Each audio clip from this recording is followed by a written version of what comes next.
Good evening, traveler. Tonight I want to tell you about a quiet tower hidden deep within the forest of Whispergrove, and the wizard who lived there, surrounded by wonders of his own making, yet troubled by something small that had slipped beyond his reach. So settle in, and let us unfold this story together. There are times in Whispergrove when the forest seems to notice absence more readily than presence, not because something has been taken, but because something has not returned. On such days, paths feel slightly longer than they should, birdsong arrives out of rhythm, and creatures pause as though listening for a sound that has not yet come back to them. I had learned to recognize those days. They often found me before I went looking for them. That morning, I was walking the eastern trail, the one that skirts the shallow hollows where small animals like to rest when the light grows warm and the air grows still. It is a gentle path, forgiving underfoot, shaped more by habit than intention. I walk it often, especially when the forest feels unsettled in a quiet way. The light filtered down through the canopy in thin, patient layers, resting on moss and bark without insistence. Dew still clung to the lower leaves, catching the brightness and holding it as though uncertain whether to let it go. I had just knelt to examine a set of tracks, small, light, recently made, when the forest shifted its attention. Not sharply, not in alarm. It simply waited. I straightened slowly, resting both hands atop my staff, and let my gaze follow the direction my senses were already turning toward. That was when I saw the tower. It stood where there had been no tower before, not hidden, not disguised, simply present, as though it had always belonged there, and the forest had merely neglected to mention it until now. It rose high among the trees, slender and pale, its stone softened by age it could not possibly have accumulated in so short a time. Vines curled lazily around its base and climbed upward without urgency, as if they had been given permission to do so. Small windows spiraled along its height, each glowing faintly with a warm, steady light. This was not a structure built to command attention. It was a place meant to be noticed when one was ready. I felt no warning from Whispergrove, no resistance, no tightening of the air that sometimes accompanies careless magic. Instead, the forest seemed curious, attentive, as though it too were trying to understand what had been misplaced. I approached slowly. The door stood open, not wide, not inviting, just open enough to suggest that knocking would be unnecessary. Inside, the tower was quiet, not empty, never empty, but calm, like a room where someone has stepped away briefly and expects to return. Shelves lined the curved walls, crowded with small objects rather than grand instruments, jars of seeds, bits of polished stone, bundles of herbs tied with care. The air smelled faintly of dried leaves and warm tea. At the center stood a man, bent slightly over a low table. He did not startle when he noticed me. Instead, he let out a breath that sounded very much like relief. "You came," he said. "I was nearby," I replied, "and something here felt unfinished." He nodded quickly, as though this confirmed what he had hoped. "Yes," he said, "that's exactly it." He straightened, and I took him in properly then. His robes were layered and patched, more practical than ornamental. His hair was streaked with silver and refused to lie flat, as though it had grown accustomed to being tugged in thought. His eyes, though tired, were alert, too alert for someone who had slept well recently. "You are old Thomas," he said. I am, I replied. He hesitated, then offered a small, almost embarrassed smile. I was told, he said, that when something living goes missing in Whispergrove, you are often the one who knows how to look for it. I help where I can, I said. What is it you've lost? At that, his composure faltered. He reached into the folds of his sleeve and withdrew a small object wrapped carefully in cloth. When he unfolded it, a faint warmth touched the air between us. It was a collar, small, light, worn smooth by use and careful hands. A simple clasp had been repaired more than once. My companion, he said quietly. It follows me everywhere. Or it did. I studied the collar, not for enchantment, but for familiarity. It didn't leave you, I said. No, he agreed. It wandered. He gestured toward the walls of the tower, and only then did I truly see them. The portals. They were not violent or unstable. No crackling edges, no harsh light. Each one shimmered gently, like a doorway seen through water, its surface reflecting scenes that shifted slowly and without urgency. A quiet meadow beneath unfamiliar stars. A sunlit clearing filled with flowers I did not recognize. A narrow path winding through stone and mist. I was experimenting, the wizard said, carefully, briefly, just enough to observe. He rubbed his hands together, a nervous habit born of too much thought and too little rest. My companion has always been curious, he continued, too curious. Before I noticed what it was doing, it had stepped through one of them. And you followed, I said. He shook his head. I couldn't, he admitted. I panicked, and when I panic, I lose track of order. He looked at the portals again, his gaze skimming over them without settling. I don't remember which one it chose, he said, only that it wasn't afraid. I considered this. When did this happen? I asked. Yesterday, he replied, or perhaps the day before. Time feels uncooperative in here. That's often the case, I said. He swallowed, then met my eyes. I didn't open them all at once, he said quickly, but once I realized I'd lost it, I thought perhaps if I retraced my steps.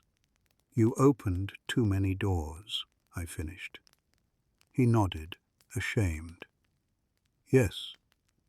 The tower hummed faintly around us, the portals brushing against one another in subtle interference. Not dangerous, not yet, but restless, like thoughts that refuse to settle. I don't need you to fix them, he said. I only need help finding the right one. I studied the portals again, letting my attention drift rather than focus. What sort of creature is it? I asked. His face softened immediately. Small, he said. Quiet. It listens more than it speaks. Likes warm places. Hates sudden noise. I nodded once. And it trusts you, I said. Yes, he said. That's what worries me. I set my staff gently against the wall and stepped closer to the nearest portal, not to enter it, but to listen. Tell me, I said, which of these have you already ruled out? He hesitated. I didn't want to, he admitted. I was afraid of choosing wrong. I turned back to him. Finding something lost, I said, is rarely about knowing where it is. More often, it's about remembering where it wouldn't go. He took a slow breath. Then I am very glad you're here, he said. Outside, Whispergrove waited. I moved slowly among the portals, not to inspect them, but to feel how the tower responded to my presence. Magic has habits, much like animals do. It grows restless when stared at too intently and settles when allowed to exist without demand. The wizard hovered nearby, hands clasped together, watching me with the quiet hope of someone who has already exhausted every other option. "These are all the places you opened?" I asked. "Yes," he replied, "or at least all the ones I remember opening." "That's enough," I said. He blinked. "It is? It usually is." I stopped in front of a portal that shimmered with a pale green light. Within it, I could see a gently sloping hillside, grass bending beneath a slow-moving breeze. Nothing about it seemed remarkable. The wizard leaned closer. "That one feels empty," he said. "I don't think it's there." I nodded. "And yet," I said, "you looked at it first." He frowned. "I did?" "You did," I replied. "And then you looked away." He followed my gaze back to the portal, uncertainty flickering across his face. "It felt too quiet," he said after a moment, "as if nothing could be wrong there." "That's often where frightened creatures go," I said, "to places that don't ask anything of them." I moved on. The next portal glowed faintly gold, revealing a clearing scattered with unfamiliar flowers. The light within it pulsed gently, warm and inviting. The wizard smiled despite himself. "I remember that one," he said. "It was beautiful." "Too beautiful," I said, "and too bright." He sighed. "Yes," he said, "it would have hated that." We continued like this, one portal at a time. I asked simple questions, and the wizard answered without trying to impress or justify himself. "Where does it like to sleep? What sound does it make when it's content? What frightens it most?" With each answer, his shoulders relaxed a little. At last we came to a portal he had not mentioned. It was narrower than the others, its edges less defined. The light within it was dimmer, shifting between shades of soft blue and grey. Inside, I could see a stretch of forest not unlike Whispergrove, though quieter somehow, as if the trees were holding their breath. The wizard stopped walking. "That one," he said quietly. "I didn't mean to open that one." I turned to him. "Why not?" He hesitated, then shook his head. "It reminded me too much of home," he said, "and I was afraid it wouldn't come back if it felt that." I studied the portal more closely. "It didn't want adventure," I said. "It wanted familiarity." The wizard's eyes grew damp, though he did not look away. "Yes," he said, "I think you're right." I rested a hand lightly against the edge of the portal. The surface rippled gently beneath my touch, neither resisting nor pulling me forward. "This is the one," I said. He swallowed. "Will you go in?" he asked. "Or should I?" "We'll go together," I replied. "There's no need to rush it." He nodded, grateful. We stepped through. The air on the other side was cool and still, carrying the scent of damp earth and pine. The forest there felt quieter than Whispergrove, but not hostile. Merely paused. The ground sloped gently downward, and between the trees I could hear the soft trickle of water. We did not call out. Creatures that have wandered do not respond well to being summoned. Instead, I crouched and examined the ground, letting my fingers brush lightly over the soil. "There," I said softly. The tracks were small and light, barely pressing the earth. They led toward a cluster of stones near the stream. The wizard followed my gaze, hope flickering anew. "It always liked the water," he whispered. We approached slowly. Near the stones, curled into a patch of moss warmed by lingering sunlight, lay the creature. It was smaller than I had imagined, fox-like but rounder, its fur dappled with faint, shifting patterns of light that glowed softly with each breath it took. Its ears twitched at our approach, but it did not flee. Instead, it lifted its head and regarded us calmly. The wizard froze. "There you are," he murmured, voice trembling. The creature stood, stretched once, and padded toward him without hesitation. It pressed its head gently against his knee and made a low, contented sound. The wizard sank to the ground, laughter and relief mingling in his breath as he gathered it carefully into his arms. "I'm sorry," he said quietly. "I should have paid better attention." The creature merely settled more comfortably. I watched for a moment, then turned back toward the portal. "We should go home," I said. The return was easier. The portal opened to us without resistance, and when we stepped back into the tower, the air felt lighter somehow. One by one, the other portals dimmed and faded, closing not with force but with relief, like doors finally allowed to rest. The wizard stood quietly at the center of the room, the creature perched on his shoulder.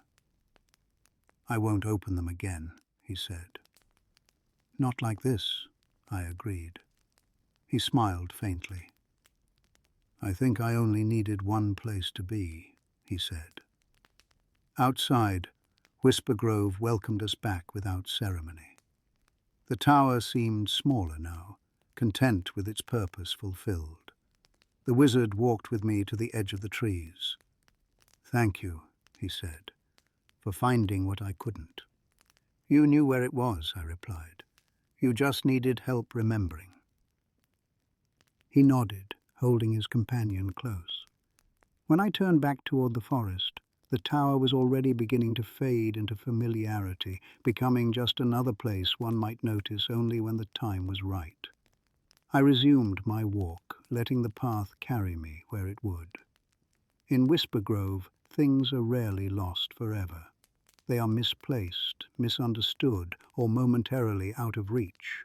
And sometimes all they need to be found again is someone willing to look without urgency and walk without fear of choosing the wrong way. Those are the walks worth taking. That is the story of the wizard who searched far and wide, and of a wanderer who listened carefully enough to help set things right. Nothing was taken, nothing was forced. What was lost was returned gently when the moment was ready. I have left the tower behind me now, quiet and content, and followed the familiar paths back through Whispergrove. The journey is complete. All is in balance once more. The embers of the campfire glow low beside you now, steady and unhurried. Beyond their gentle warmth, the forest rests quietly, its paths settled, its branches still. You are safe to rest. Good night, my friend. May what you care for find its way home to you, and may you remember that the softest paths often lead us exactly where we are meant to be.